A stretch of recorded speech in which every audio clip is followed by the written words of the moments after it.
klub raksasa Serie A Italia Inter Milan dilaporkan akan mengirimkan pemandu bakat untuk memantau langsung aksi talenta muda milik Santos, Robinho Junior. Pemandu bakat tersebut bertugas untuk memantau pemain berusia 17 tahun itu dalam laga derby melawan Corinthians pada Rabu mendatang. Dikutip dari jurnalis Italia Daniel Mari, langkah ini menjadi bagian dari upaya Inter untuk menilai lebih jauh potensi pemain kelahiran 2007 tersebut. Inter disebut terus mengikuti perkembangan sang pemain. Bahkan klub raksasa Serie A itu tidak menutup kemungkinan untuk mengajukan tawaran resmi dalam beberapa bulan ke depan. Menurut laporan La Gazzetta dello Sport, Juventus dipastikan akan menebus Lois Openda dari RB Leipzig dengan nilai total 878 miliar rupiah. Di sisi lain, Dusan Vlahovic semakin dekat menuju pintu keluar klub. Kesepakatan transfer Openda disebut sudah hampir pasti menjadi kewajiban pembelian. Di saat bersamaan, hubungan Vlahovic dengan pelatih Igor Tudor memburuk hingga membuat sang striker dikaitkan dengan kepindahan ke Chelsea pada 2026. Openda direkrut Juventus dengan status pinjaman. Mereka memiliki opsi pembelian senilai 784 miliar rupiah ditambah bonus 33 miliar rupiah.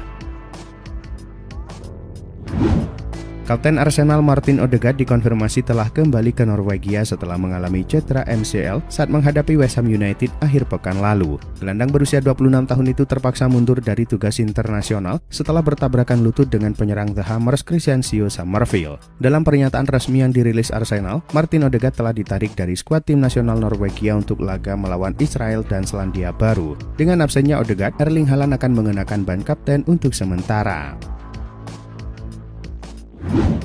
Arsenal dikabarkan akan membuat keputusan besar pada bursa transfer Januari mendatang terkait masa depan Gabriel Jesus. Kontrak mantan penyerang Manchester City itu akan berakhir pada 2027.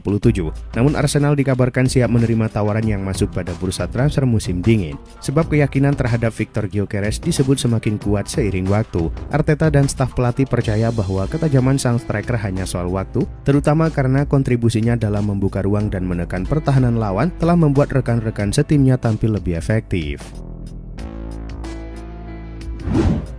Arsenal dijatuhi denda sebesar 500.000 pound sterling oleh Professional Game Board setelah dinyatakan melanggar aturan tiket dalam ajang Piala FA musim lalu. Pelanggaran tersebut terjadi pada pertandingan putaran ketiga melawan Manchester United di Emirates Stadium pada Januari lalu. Dalam laga itu, Arsenal terbukti melanggar aturan FA Cup yang mengatur hak tiket tim tamu. Menurut aturan tersebut, klub tamu berhak mendapatkan 15% dari total tiket yang diterbitkan untuk pertandingan kecuali semifinal dan final. Dalam kasus ini, MU seharusnya menerima 9.000 tiket, namun hanya mendapatkan 7.956 tiket. Barcelona melihat Lamine Yamal kembali mengalami masalah yang telah memaksanya absen dalam 4 pertandingan.